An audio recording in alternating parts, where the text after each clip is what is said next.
This is the Global Podcast Network, where executives and professionals connect, share, and inspire.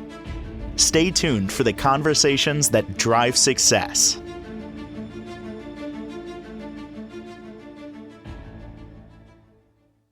And welcome back, everybody. Is this you? Are you finding yourself a little stuck? You know there's more out there in the world, life. It's not happening for you. Maybe things are good, but you have this thing inside of you that says there's more out there. Or you're not navigating relationships like you think you should. Maybe you're picking maybe the poor choices in the people around you. You need to do a little bit of editing. Maybe you need boundaries. We're going to talk about this thing called boundaries and why they are so important to help move your life forward. Lots to talk about with our next guest. She's a certified relationship coach. She's also an author, a speaker, has deep insight. I'm very excited to talk with Tiffany Aquino joining us on the program today. How are you doing? I'm wonderful, Steve. Thank you very much. How are you? Fantastic. Uh, I'm going to tell you, I don't say this often. I love your energy already. Well, thank you. I appreciate that. Likewise. This will be You fun. you offer so much to help people with coaching, insight.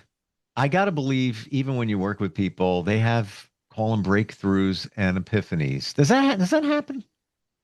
It does. And actually, most of the time, so this all started casually, actually, in regards to me becoming a relationship coach. So with respect to breakthroughs, yes, long story short. So, and it's wonderful to see that in somebody when I'm having that, what appears to be just a casual conversation with them coming to me and having these kind of personal moments with me and seeing this enlightenment in them at the end of this conversation and just this aha and just filled with so much breath and light with Mm. with just them expressing themselves and in that helping themselves heal just through that moment and that conversation and seeing so much to what we express with each other through that.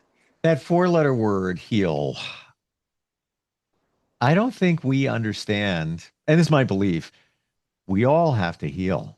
We all have stuff to heal from. And we're never done. We're never done.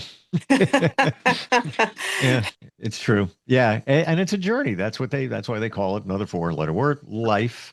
That's part of the journey. I want to get to your journey in a moment, but I want to, before we even get there, because I Sure. detect that your journey Mhm. has something to do with what we started with, boundaries. How do you Yes. define what a boundary is?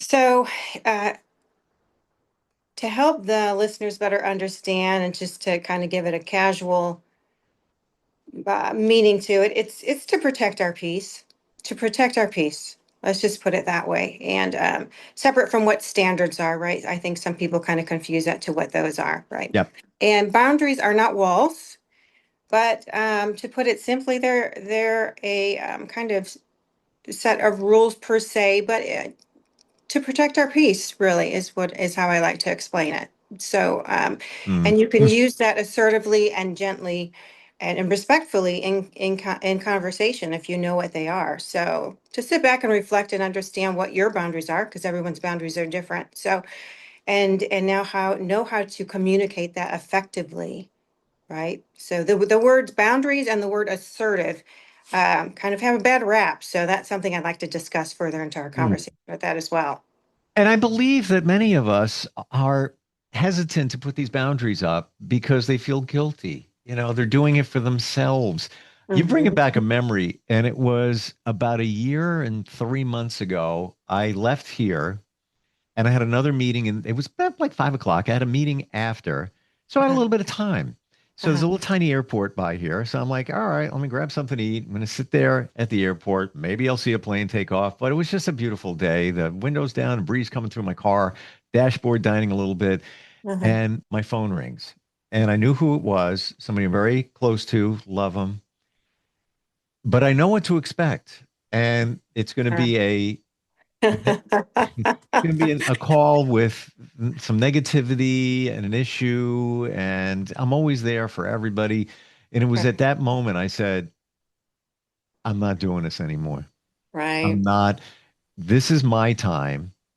I did take the call just because I felt I needed to at the moment. But then that was I guess you get pushed to the edge. That was my moment. I was like, I ain't having it anymore.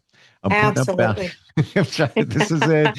This is in my mind. And it doesn't happen overnight. The boundaries, it's almost like a cement wall. You start building them up to a point, or Correct. maybe like Correct. the window in your car. You press the button. All right, I'm going to bring the boundary down and back up again. Yeah, but that was the moment. Like, it was like, what the blank is. I'm not doing that. I'm not. Absolutely. Yes, you hit the nail on the head, Steve. And I think that's for all of us, right? And so for me, with respect to boundaries, I grew up thinking that it was just something that was done on the soccer field. I never understood the true definition of what that meant. And you said a key word also, which was time, right? Mm, It's time. I don't like it when people waste my time. I don't like wasting my own time. I don't like, and there are a lot of little pieces into that, right? And again, boundaries, just like being on the soccer field, there takes this practice. There's this practice, right? These little lessons in life, whether it be with that same relationship or different relationships, but they're all teaching us the same thing, right? And it's these little aha moments, like you were just expressing, where we're like, why did I do that again to myself? Why did I allow that? yeah. Right. And it sneaks up on you so fast. Oh, yeah. And sometimes it takes years, sometimes it takes just a couple of times or a couple of moments with that same situation or person or whatever. And then you finally have this aha moment and you realize it's really just kind of sucking the energy out of you and it's just too much.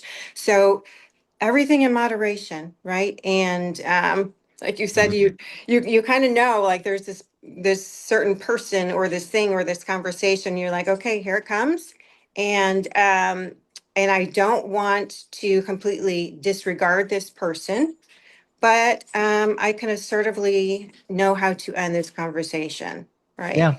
So At the I right. didn't have to answer the phone, and I did the last time there. But I still am available to help this person. Yeah, But now it's on my terms, as correct. opposed to just, oh, call coming in, got to answer it out of guilt, out of Sure. guilt. And I think, and I want your feedback on this. Uh-huh. No is a complete sentence. Oh, I love it. And it's and how many times have you tried this, Steve? And let the listeners try this too. Um, so many people feel guilty saying that. Oh yeah. Feel like they're a bad person and the guilt behind it. And to use your tone to just say no or no, thank you, and to pause and breathe and just watch their response or allow their response to come through. You would be very surprised. So I have done that before. Very surprised to see the either response or reaction. Because And those are two. or another R, respect. There you go. Even respect for yourself at that moment. Correct. Absolutely. And it is such an empowering moment when you're able to do that for yourself. Yeah. And for those that, and I heard this word as you were talking just now, codependency, AKA people pleasers, right? And this, which is why it's so hard for most people who are not used to asserting themselves or even used to having boundaries in their life, right? And implementing that or simply using the word no. It's quite frankly because they are codependent and they were people pleasers. Most of the time, it's due to the fact of their upbringing. Almost every time, 100% of the time, right? And it's habitual. And so, unfortunately, what happens in that case is that we end up hurting ourselves. And with respect to that, we end up hurting our relationships because either there's a buildup and we get tired of it and we blow up, or we just kind of end it and we avoid it altogether. And neither is a healthy way to go about it. So Let's go there on the people pleasing front, because I feel that that's a big reason why we don't put up boundaries. But how about some examples? I already know my own. I've already figured that out. But how about some examples of why from our childhood, why sure. we become people pleasers as adults? Okay, great question. I can answer that from my own personal experience and from what I have heard from others in their own personal experience. And almost every time. it's because of childhood abuse. And whether that be verbal, emotional, sexual, whatever it is, mental, it's because you're in a home or an upbringing that does not allow you to have a voice, period, really is what it comes down to. It's just the only speak when you're spoken to, please and thank yous. And I mentioned this in my book as well, the I am within, but it's the upbringing, and it becomes it's embedded in your subconscious, which is where the I am is very helpful as well, because that helps reprogram the subconscious as well. But it's the upbringing, and you're been programmed to do that. So you're the people pleaser pretty Mm, much your whole life until you become aware. That's the first step. And in that awareness, you take the initiative and the courage to go ahead and make things different and change and for the better. Yeah. completely. Yes, yes, yes. Yeah. And is it true that many of us, if not most of us, maybe all of us, to some degree feel that we're not good enough? Yes. Period. Yeah. Complete sentence right there. Uh, and that also fuels the people pleasing thing, Yep. but to different levels. And if you, Mm-hmm. why are we not good enough? Well, Uh-huh. just because of, for me, got bullied as a kid. I was the fat kid. Didn't get picked for dodgeball. Sure. And that's just a piece of it. Not that it was a bad Sure. childhood, but there was stuff. Right. And that's going to be in there. And because of that, I became that people pleaser Mm-hmm. because you want, people who like me. So I'm going to say yes. I'm going to do this for you. I'm Right. going to do that. I got this. I got that. Sure. Takes time. You figure it Uh-huh. out. You reframe it. And then you're very careful in terms of when you say yes. Yes, absolutely. And so what you're speaking of, that's a great point too, Steve, is that, maybe some of us weren't brought up in an abusive home. You give a great example, right? It's, bullying, for example. And the bottom line to that is we all want to be loved, right? And so it's a part of life. And then it starts from childhood, whether it be in your home, whether there was trauma in the home or not, or it was, on the school grounds to some degree. There's something there where we have a sense of rejection, right? Whether it be at home or at school or wherever. And there's this thing that triggers us, right? We could talk about triggers on either in this show or another show, but Oh yeah. that's a whole nother thing in itself that's connected to this, that branches off from boundaries, right? And so right away there's this little switch that goes off in us when we sense this, oh, you don't love me, there's this rejection, and immediately go into, well, how do you fix that? How do you soothe that? In order to Uh, soothe that, let me please you. How do I please you? Let me just, and it just kind of stems from there. And it's all hmm. because we want to be loved, right? But we're looking for it in the wrong places through other people and situations. We don't understand that as children. We don't understand that until we understand what boundaries are. If you're growing up in a home that says, okay, kids, this is what boundaries are. Uh, I would say probably 95% of the world are not brought up in homes that where the parents are saying specifically, these are boundaries I want to teach them to you, because it's just one Oh, generation never. after the other, Oh right? no, no. Yeah. Like that word doesn't. I could never even picture my parents even those words coming out. No. Like I don't know if it's generational or yeah, even now. Right. Well, I'm different now. I would say to my kids, if needed, Sure. explain the boundary thing, but they're teens, so it's different. Um, Correct. what do we do when somebody asks us to do something for something? Right away inside, you're like, no, I don't want to do that. No, no. Mhm. Like, Mhm. hey, can you help me move on Saturday at 7:30 a.m.? Mhm. And yeah, you want to help, but you have other stuff going on. Uh-huh. There's other people to help them. Inside, it's saying, no, not this time. No, no. Yeah, I'll be there. You want me to bring coffee and bagels? Yeah, let's get this done. All right. Uh-huh. In that moment, you knew you shouldn't have said yes. How do we process that?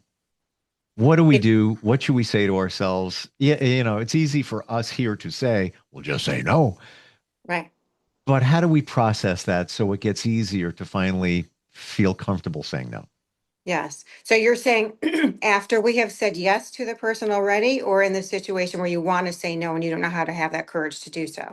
Yeah, you're at that point in your life where you identify, that's not what I want to do. Right. Then how do you either get the courage or how do you Right. process it so you can say no? Sure. So it's a gradual process and it's a practice, like we mentioned earlier in the conversation. When you hear about boundaries and you kind of read, okay, what's that look like? And how do I say it? And what are some examples? And you put your search engine down and you're like, okay, next situation that comes, I'm going to go ahead and just verbatim, I'm going to do it. It doesn't work like that. It's an ebb and flow and it's a practice. So for example, this situation happens and someone's asking you to help them move on Saturday at 7:30 in the morning or whatever. And you want to say no, but you don't know how. So maybe at first it'll be, you know what? And you might stumble through it, right? I'm not comfortable with that, or I have other plans and maybe next time, or I could probably help you for an hour, but I have to really do a hard stop at this time. And sorry. Mm. But we don't have to apologize. And that's something that I've realized too. That was very hard for me to do, right? Depending on the circumstance and situation, but a lot of times we don't need to apologize. We don't need to. It's okay. Thank you for Um, bringing that up because I completely forgot about that. Um, like the Elton John song, sorry seems to be the hardest word. You yeah. don't you don't have to use it. It's okay. Sure. Um, should we, when that moment comes up and you want to say no and you're on the fence there, you know that you should say no. Should we think internally and say, You're better than that in that you want to help them? Is there a way? What's the language we should use within to help us find that courage to make it comfortable? Hmm. Well, I think certainly that it's circumstantial. Let's start there because I don't want to confuse our listeners, right? To say no all the time just because you don't want to do something, right? Sure. Certainly reflect on the relationship and the situation and your calendar and take that into regard. For some people, they may have something in their calendar and they're saying yes to that person and they're going to move that thing in their calendar. That was the old Tiffany. That would be that just so that I could people please, right? Um, but back to your question in regards to, I think it's what you're asking me is how to find that courage, right? Or if there's To language you should say to yourself, or how do Yeah. you reframe it so now you put it It on you? yeah. It's simply it's okay. It's okay, Tiffany, to do that. Take a deep breath. I pause, breathe, Mm, and reset. Because that is typically done, right? The people pleaser and the codependent. And we'll talk about this too, either now or in another conversation, but we are in fight or flight, right? The sympathetic nervous system, and we react instead of respond. So ah, pause, take a deep breath, think about your inner peace for a moment, and think to yourself, uh, you know, am I people pleasing right now? Is this exerting my inner peace and my energy? Um, and you know, truly, it's simple, and it doesn't sound simple, and it doesn't feel simple. But once you get used to that practice, and you just say to yourself, you know what? Let's just pause for a second here, and this isn't going to work for me. I'm not just going to drop everything, and I can't fit this into my schedule just because. I want To to. Can I ask this question because it's like firing in my mind right now. Sure.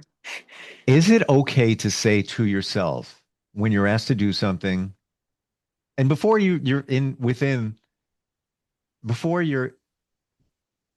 you've said to yourself, I don't want to do it. Uh-huh. Is it okay to say to yourself, well, what's in it for me? Now, where am I going with that?